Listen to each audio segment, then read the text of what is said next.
no era la historia más triste jamás contada. Tal vez así habría sido de no haberle prestado oídos.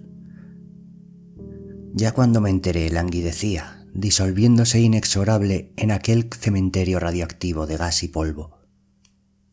Por poco escapa, si es que la nada supone algún lugar al que correr. Y es que todo hubiera seguido igual, no importaba. Ninguna oda por aquel largo viaje, ningún triste desgarrón del tapiz. Ninguna única lágrima en todo el trecho de la eternidad. Nadie que pudiera, no, que supiera recordar aquello, tal y como se habían temido. Se cuenta que a lo mejor estamos solos, se cuenta que a lo mejor solo lejos, se cuenta que estaban cuando no estamos, que no sabemos o podemos.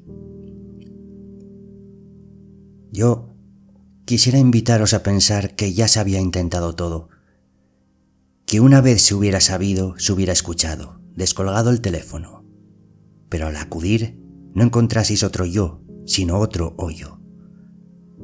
Y que este mismo desamparo vitupere la agonizante esperanza porque ya no queda tiempo para más, porque ahora mismo, en este instante, sé bien, se haya probado, que vuestro propio sol ha entrado en taquicardia. Ya se ha encontrado la manera de salvarse. Nada prohíbe al pensamiento echar alas por las mismas sendas de Azazel, mas in extremis se ha descubierto otro desatentado, una última simonía del vetusto sol. Vuestro mundo es mío. Y no hay nada más. Su voluntad tira más fuerte que la entera presa de vuestra sociedad, y de pronto, cualquier mañana, se descorre anatema. Aún eclosionan los alevines. El problema es que no irán a ninguna parte. Y aunque mañana seguirá siendo jueves, tampoco dará el testigo a la semana. Ni tampoco tendrá que ver algo con este día. O cómo replicar la agridulce danza funeraria de las aves caesquili, saltando al borde de sus fuerzas las gigantescas cascadas de aire líquido, bañados por los tentáculos escarlata de las dos lunas septentrionales en la rugiente noche tropical. Se puede trasplantar la vida, no así sus ritmos. Los parámetros se pueden replicar, pero perderán su accidentalidad. Se puede clonar un planeta, pero no su entramado. Se puede comprar o corromper un corazón, pero no su espíritu. No, el último y más triste descubrimiento es que el propio espíritu no podía morir, porque solo podía existir vivo o no hacerlo. Lo exquisito de sus interacciones, las efemérides de sus árboles, el secreto de sus piedras, el volumen de sus nombres. El mundo es mundo porque es grande, pero el hogar lo es porque es pequeño. Y creedme cuando os digo que el corazón puede albergarse tanto en un trozo de tierra como en una exhalación. Valga el caso un nombre, el de este lugar. No puedo recordar su pronunciación, pero sí sé que este mismo era su significado: hogar. Sabían que con toda probabilidad se perderían. El problema no consistía en su adaptación al espacio, sino en el desarraigo. Sus órganos podrían seguir funcionando, un tiempo al menos. En cuanto a su propia esencia, aquel intangible metafísico. Su vida era sumad con la tierra. No solo la honraban, la sentían. Una brana emocional telúrica envolvía sus huesos tan sutil como el tacto de la gravedad en los pies o el sentido de la orientación de las aves. No una idea o una escuela filosófica, no, sino una realidad consonante. No se imaginaba, se utilizaba. Hablaba por tantos matices que exigía una geometría muy específica de sus cerebros. Cualquier proceso superior trepaba a partir de este humus primigenio. Verse privado de este andamio descalabraba rápidamente a los exploradores que habían de darse media vuelta o quebrarse porque sí. Más que una fobia mental, imitaban los síntomas de un envenenamiento lento. Cómo la selección natural conjuró aquella imposición es un completo misterio. Los sabios sentenciaban que el fruto no sobrevive al árbol. Muchas naves automatizadas alcanzaron sus puertos, pero de sus tripulantes nadie volvió a saber. Se pensó que la terapia había superado eso. No del todo. La tendencia innata a sentir la arena entre los dedos o a elevar su sueño mecidos por las olas, a bostezar sus pechos como oblaciones de gratitud al recibir el alba cada mañana, a besar la hierba antes de arrancarla para sus amantes, a llorar de orgullo sin previo aviso porque parecían simples y dichosos. No era una especie animista, sino el ánima mater sensible e inocente, el aparato consciente de un supercuerpo. Uno más. Y ahora, todo eso se iba a acabar. Podrían aún trascender su memoria, hacer correr sus textos en un fluido eléctrico astronómico, sus libros, sus mapas, sus facturas. Tanto daría, sus sentidos jamás responderían del mismo modo sobrepasado el perigeo. 100 irrisorios kilómetros bajo una dermis aritmética denominada Karman. Verían, pero serían incapaces de leer. Su sistema se asentaba en asociaciones imposibles de referir sin una plantilla. Las matemáticas perderían también su graduación.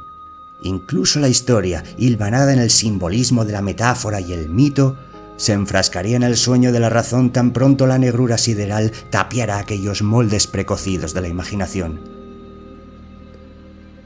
Su firma cósmica se reduciría a un anhelo sin coordenadas, sin palabras, cada vez más difuso y por tanto más oscuro.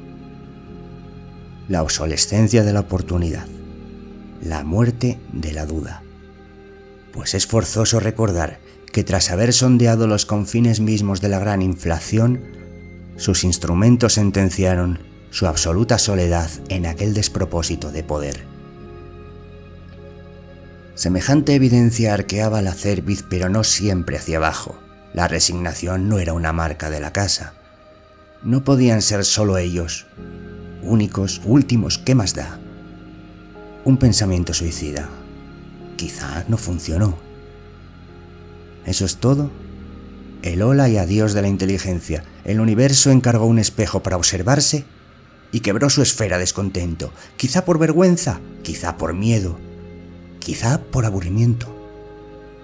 El sorteo se declaró vacío, el tesoro menos que un obstáculo. Una sola célula bastaría, el más diminuto microbio, para hacer valer el infinito, para saborear su intensidad, su ansiedad. Marcados, rotos, ungidos para el descarte. El tesoro no es que tuviera dueño, es que no parecía desearse.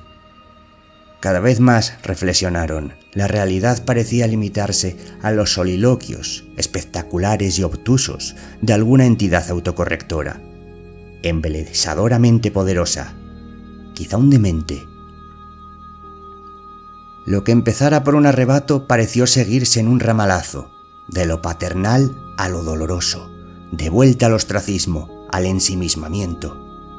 ¿Quién pudiera decirlo? Imposible llamarlo un fracaso sin pergeñar la medida de la intención. El azar, por definición, es un capricho desconocido, no se debe a nadie, no recuerda nada. El tiempo no es mucho mejor anfitrión, pero al menos permite pasar a todos, aunque sea solo por una vez. Tal vez es solo que algo dejó la puerta abierta. Mas ¿cómo descatalogar el dolor, la energía, ese carruaje de desvelos y revelaciones que es el almagesto de las emociones? No eran minas, eran miras. No eran entes, eran fuentes, conceptos, armilares. Había un trozo de Dios en ellos, pero también se debían a sí mismos. A responder al presente, a alzar la voz al empirio, a amar lo que quedaba atrás. ¿Y quién habló de residuos? No estaban dispuestos a dejarse ir. Este había de decirse un rumbo, allá donde albergarse del devoratiempos, en el siguiente último que acaso volviera a ser, no vivos, no muertos, no olvidados. Siendo ellos la antorcha, no podían por más que cederla. ¿Acaso volviera a darse el milagro? Velarla no le daría fuerzas. ¿Mas qué podía ser más importante? ¿Eran quizás sus costumbres, sus aspiraciones, su patrimonio? Todo aquello sonaba hueco. Una y otra vez volvía en su deber al hogar. Con cada letanía desaparecía otro pedazo sustituido, no por la autocompasión o el miedo, sino por una crisis de identidad. Y aunque primeramente se precipitaron por separado, en el siguiente acto volvieron a confluir, una vez más, para recomponer su ajuar de promesas, los caracteres de su nombre. Soduras penas y flagelamiento lograron vislumbrar de nuevo algún nombre del pasado, mas la tendencia de su mente era ya hacia la carcoma y el delirio. En la astricción de su memoria la emoción se reivindicaba, una hipérbole de nostalgia, irreconciliable en su ignorancia, subrayaba el vacío donde reposaba su mundo exclusivamente para conmemorarlo. Fletaron una nave y lo que quedaba de su pueblo zarpó a aguas abiertas. Una reliquia a la deriva esperando tropezar con su propia piedra de Rosetta, algún tipo de reensamblaje en el corazón de otros comodines estelares, con suerte incluso un desenlace.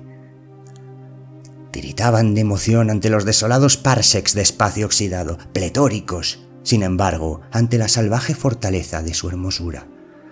Había generosidad ahí fuera. Pero hete aquí el porqué del contenerse en su admiración. No fueran a confundirse en nuevos ídolos. Muchos otros habían caído y perecido en su romanticismo.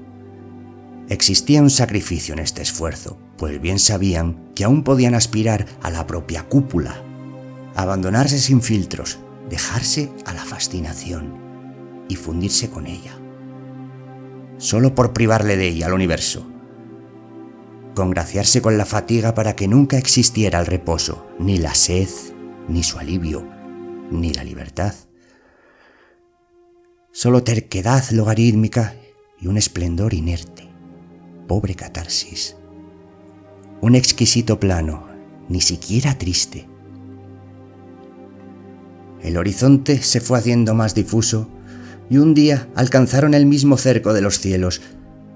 Sentados sobre el bordado que limitaba su galaxia, echaron la vista atrás y tuvieron un último instante a solas con ella, cuestionando la legitimidad de su abatimiento, siendo como eran tan humildes, tan solo por atreverse a hacer esta pregunta. Fue apenas un destello, una remota explosión la que capturó de nuevo su atención hacia aquel horrísono exterior. Algo nuevo se estaba creando a su llegada a la frontera, tal vez un nuevo final. El caso es que pasado algún tiempo otros fenómenos hicieron erupción aquí y allá, señalando cientos, miles de mañanas desconocidos. Parecían descomunales, pero la verdadera enormidad se infería a su desaparición.